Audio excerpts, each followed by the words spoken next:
Ramya madam. అందరికీ నమస్కారం. నేనండి మీ శ్రీవాణి.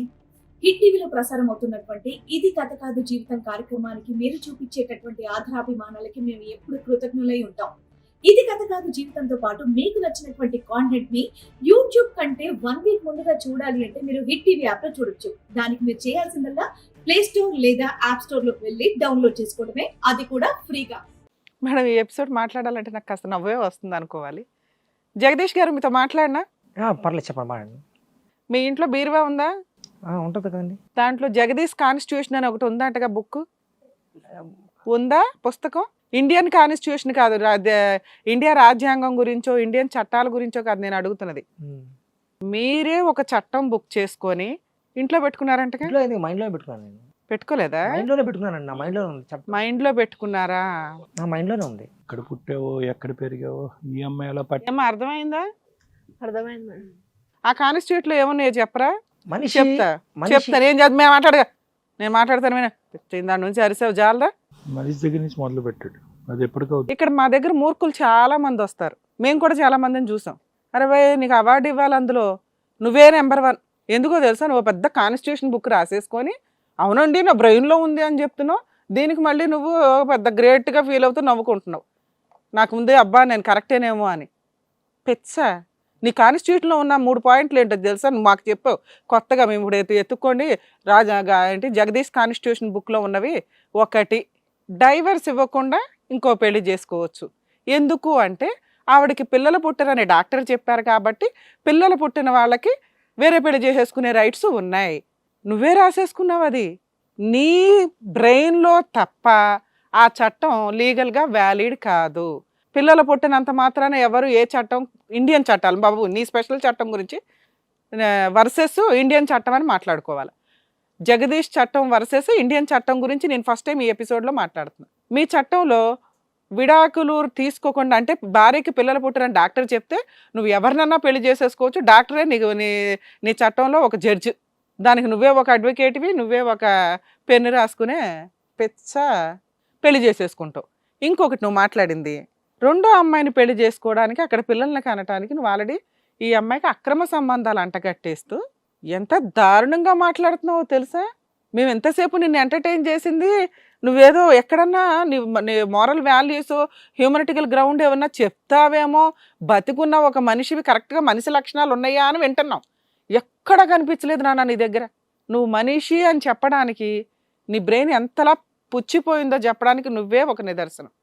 మళ్ళీ పైగా నువ్వు చెప్తున్నావా ఆల్రెడీ ఇంకొక అమ్మాయికి సంబంధించి ఆ అమ్మాయి దగ్గర ప్రూవ్ చేసుకున్నావా? ఈవిడికి ఆల్రెడీ పిల్లలు పుట్టారు కాబట్టి ఈయనే మగాడు కాదు, డాక్టర్ నేను మ్యానిపులేట్ చేసేసాడు కాబట్టి నేను 10 మందితో తిరుగుతాను అని ఈవిడ తిరిగేస్తుందా? నీ అనుమానానికి అంతే లేదా? నువ్వు చేసిన పనికి ఈవిడ అక్రమ సంబంధాలు పెట్టుకుంటే ఓనర్ బయటకు తరిమేస్తే ఆవిడ బస్ స్టాండ్లో ఉంటుందా? ఇంకా నీ దగ్గర లవ్ అనే వాల్యూ ఏముంది? 3 years బ్యాక్ ఈ అమ్మాయిని అలాగే లవ్ చేస్తావు, ఇప్పుడు 1 year బ్యాక్ అమ్మాయిని పెళ్లి చేసుకున్నావు కదా. ఈ అమ్మాయిని కూడా నువ్వు ఇందాక చెప్పావు బస్ స్టాండ్ల దగ్గర హీరోలాగా తిరుగుతూ అటు ఇటు డ్రాప్ చేస్తుంటే ఆవిడ నిన్ను చూసి పడిపోయిందా? ఆవిడకి ఎంత గతి లేదు, నీకెంత సిగ్గు లేదు. ఇదే పని ఈ పిల్లని చేసావు. 3 years లవ్ చేసావు, అటు ఇటు తిరిగి పెళ్లి చేసుకున్నావు. 3 years బాగానే ఉన్నారు. డాక్టర్ దగ్గరికి వెళ్ళగానే పిల్లలు పుట్టరని తెలిసిన దగ్గర నుంచి నీ విశ్వరూపం స్టార్ట్ అయ్యింది. వదిలించుకోవడం కుదరలే. ఎన్ని అంటగట్టాలో ఆ పిల్లకి అన్ని అంటగట్టావు. ఆ పిల్లకి సిగ్గులేదు కాబట్టి, నిస్సహాయ స్థితి కాబట్టి మళ్ళీ ఇంటికి వెళ్ళి ఎక్కడుంటారా బాబు అని చెప్పి నీతోనే ఇప్పుడు ఇంట్లో నుంచి తరిమేసినా కూడా బస్ స్టాండ్లో ఉంటుంది తప్ప ఇంటికి వెళ్ళట్లా. ఎందుకంటే నీ దగ్గర కొంతకాలం కాపురాలు చేసినాక అట్లాగే అవుతారు వాళ్ళు. వాళ్ళకి ఏం ఆలోచించాలో తెలియదు కదా. పైగా నువ్వు ఇస్తున్నా ఇంకొక రూలు, ఓకే నేను ఆ అమ్మాయితో ఉంటానండి, లేదు అంటే ఈవిడ జాబ్ మానేసి నా కాళ్ళ దగ్గర పడుంటే నేను ముష్టి పడేస్తా. నువ్వెవడో తిండి పెట్టడానికి, ఆవిడే ఆల్రెడీ 15,000 సంపాదించుకుని ఇండివిజువల్గా బతకగలుగుతుంది. ఇన్ని సంవత్సరాల నుండి ఒక్క 10 రూపాయలు చేయికి ఇయ్యాలే మేడం. నిన్ను కొడితే గొప్ప పగిలిపోద్ది. అర్థమవుతుందా? అంత పెచ్చ వెదవతో ఎంతకాలం నుంచి కాపురం చేస్తావమ్మా నువ్వు? మారతారేమో ఏం మారుతావు? మారుతాడు అనుకున్నావా? అనుకున్నా మేడం, మారతారేమో అనుకున్నా. బస్ స్టాండ్ లో ఉంటావా? వెళ్ళి ఏ హాస్టల్లో ఉన్నా సరిపోతుంది కదమ్మా. మీ అమ్మ దగ్గరికి వెళ్ళకపోతే ఇప్పుడు దాంట్లో ఉన్న రూమ్ రెంట్ తీసుకెళ్లి తాగుతుండగా మేడం. నీకు అలాగే కావాలి, నీకు అలాగే కావాలనే కదా నువ్వు ఇంకా బాబు నాకు భర్త కావాలంటున్నావు. ఆయనేమో ఆల్రెడీ వేరే అమ్మాయితో ఉండి పిల్లలు కూడా కనిస్తే నేను ప్రూవ్ చేసుకుంటానండి అన్నాడు. ఆయన జగదీష్ చట్టంలో ఆయన దృష్టిలో ఎవడో ఏమీ చేయలేడు. ఏ చట్టాలు ఏమి అంటే ఇప్పటిదాకా మేము విన్నామండి. మనం అక్రమ సంబంధాలు లీగల్గా వ్యాలిడ్ కదా అని. ఈయన కొత్తగా కొన్ని పాయింట్స్ చెప్తున్నాడు, నాకు అవి ఎంత షాక్ అవుతున్నాయంటే, పిల్లలు పుట్టకపోతే పెళ్లి చేసుకోవచ్చు, ఈవిడ గురించి అక్రమ సంబంధం కనిపెట్టావా అని ఒకటి అడిగాం, నీ దగ్గర ఏమి ఎవిడెన్స్లు ఉన్నాయి, ఏమీ లేవు కదా అంటే మళ్ళీ వెంటనే బుక్ తీశాడు, నా చట్టంలో ఏముంది దీని మీద అని. మేడం కనిపెడితే నేను మళ్ళీ కోర్టుల చుట్టూ తిరిగి ఇదిగోండి మా ఆవిడ తిరిగిపోతూ అని చూపించుకోవాల్సి వస్తుంది, నాకెందుకు జైలుకి వెళ్ళటమాట అంటే నీ చట్టంలో అక్రమ సంబంధాలు ప్రూవ్ చేయకూడదు, ఎలిగేషన్స్ వేసేస్తే సరిపోతుంది. సరే ఎట్లా కూడా బతకమా అమ్మాయి నాకు ఒంటరిగా. అలా ఎలా వదిలేస్తావు నాన్న, నువ్వు ఆ పిల్ల జీవితం సరే సర్వనాశనం ఉండమా, చేసినాక. నేను కాళ్ళ కింద ఎందుకు మాట్లాడొద్దు. పడుకోవాలి? కాళ్ళ కింద నేను మాట్లాడుతున్నప్పుడు నువ్వైతే మాట్లాడొద్దు, లేదా ఇప్పుడే జైలుకి పంపించేస్తా, నాకు చాలా కోపం. కరెక్ట్ పర్సన్స్ కి కరెక్ట్ గానే సమాధానం చెప్తా.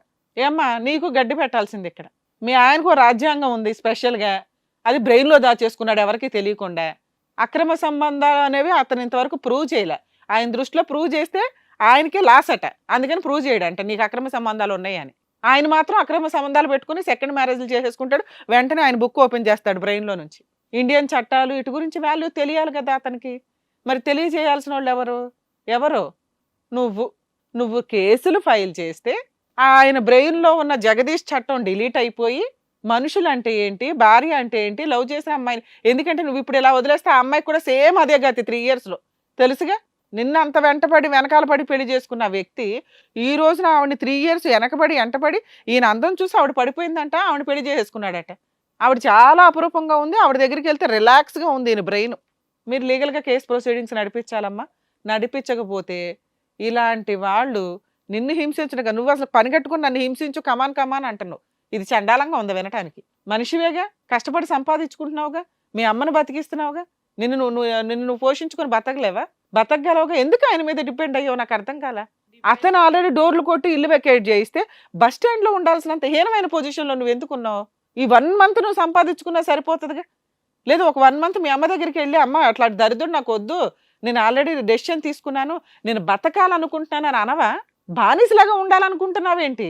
నాకు వద్దు మొర్రో ఈ అమ్మాయి అంటున్నాడు, అవునా? నీ జీవితం ఒక 10-12 years నాశనం చేశాడా? నాశనం చేసినందుకు మీరు లీగల్ యాక్షన్ తీసుకోవాలి. ఇండియన్ చట్టాలు ఎలా ఉంటే ఒక అమ్మాయి జీవితం సర్వనాశనం చేస్తే ఎట్లా ఉంటుందని తెలియాలిగా అతనికి. తెలియకపోతే ఇంకా డేంజర్ అవుతుందమ్మా సొసైటీ. నువ్వు ఇప్పుడు ఒక యానిమల్ని తయారు చేసి సొసైటీలోకి వదిలేసావు, అది తగ్గించకపోతే తగ్గించాల్సింది నువ్వేగా, అవునా? నీకే ఆయుధాలు ఉన్నాయి ఇక్కడ. ఇమ్మీడియట్గా అబ్బాయి నీకు డైవర్స్ ఇవ్వకుండా పెళ్లి చేసుకున్నాడు, పిల్లలు పుట్టకపోతే విడాకులు రావమ్మా, ఫిజికల్ రిలేషన్లో కమిట్ అవ్వకపోతే వస్తాయి. అర్థమవుతుందా? మీరు ఆల్రెడీ ఫిజికల్గా ట్రై చేశారు, డాక్టర్ల దగ్గరికి వెళ్ళారు, పిల్లలు పుట్టరు అన్నారు, అంతేనా? దానికి విడాకులు రావు, నువ్వు చెయ్యని ఇస్తే తప్ప. ఇద్దు కానీ ఇప్పుడే కాదు, 498 కేసు ఫైల్ చేయాలి. అందులో బైగమీ సెక్షన్ ఒకటి వస్తుందమ్మా, అంటే ఫస్ట్ వైఫ్కి విడాకులు ఇవ్వకుండా రెండో అమ్మాయిని చేసుకోవడం, అక్కడ పైగా లైసెన్సు ఒప్పుకున్నాడు, ఫోటోలు కూడా మీ ఓనర్ దగ్గర ఉన్నాయి. అడ్డంగా ఇద్దరిని తీసుకెళ్ళి లోపలేస్తారు. ఆ అమ్మాయికి తెలిసి కూడా పెళ్లి చేసుకుంది, ఆవిడెంత నిస్సహాయ స్థితిలో ఉందో నీలాగా. అర్థమవుతుందా? మీ గురించి ఆలోచించడానికి కొంచెం ఉమెన్ వెల్ఫేర్ కమిషన్స్ కొన్ని ఉన్నాయమ్మా, వాటిలో ఆల్రెడీ చాలా వరకు మీకు కౌన్సిలింగ్స్ ఇస్తారు. మీ వరకు మీరు బతకడానికి అన్నీ నేర్చుకోవచ్చు. నువ్వు ఆల్రెడీ జాబ్ చేస్తున్నావు, నీకు ఇక్కడ కొంచెం కౌన్సిలింగ్ కావాలి, నువ్వు సెల్ఫ్ రెస్పెక్ట్తో బతకగలవు అని.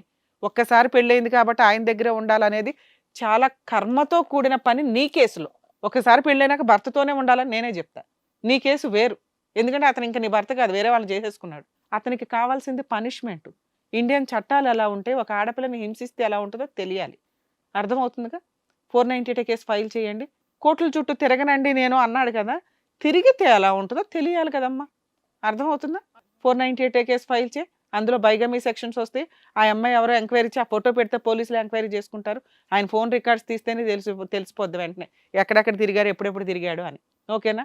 నెక్స్ట్ మెయింటెనెన్స్ కేసు ఫైల్ చేయి, ఎందుకంటే ఇక్కడ అక్కడ కూడా మెయింటైన్ చేసేంత శాలరీ ఆయన మెయింటైన్ చేస్తున్నాడు. కోర్టు ఆల్రెడీ నువ్వు ఎంప్లాయీ అయినా కూడా నీకు వచ్చే 10-15 వేలతో బతకమని చెప్పదు, ఆయనకి ఆల్రెడీ వస్తున్న ఇన్కమ్లోంచి నీకు మెయింటెనెన్స్ ఆర్డర్ చేస్తారు. డొమెస్టిక్ వైలెన్స్ కేసు వేయి. అర్థమవుతుంది? ఆయన ఏ కేసులు వేయడు, వేసే అర్హత కూడా లేదు. విడాకులు ఇవ్వాల్సిన అవసరం లేదు, ఇస్తావా లేదా అనేది నీ భవిష్యత్తు నువ్వు డిసైడ్ చేసుకో.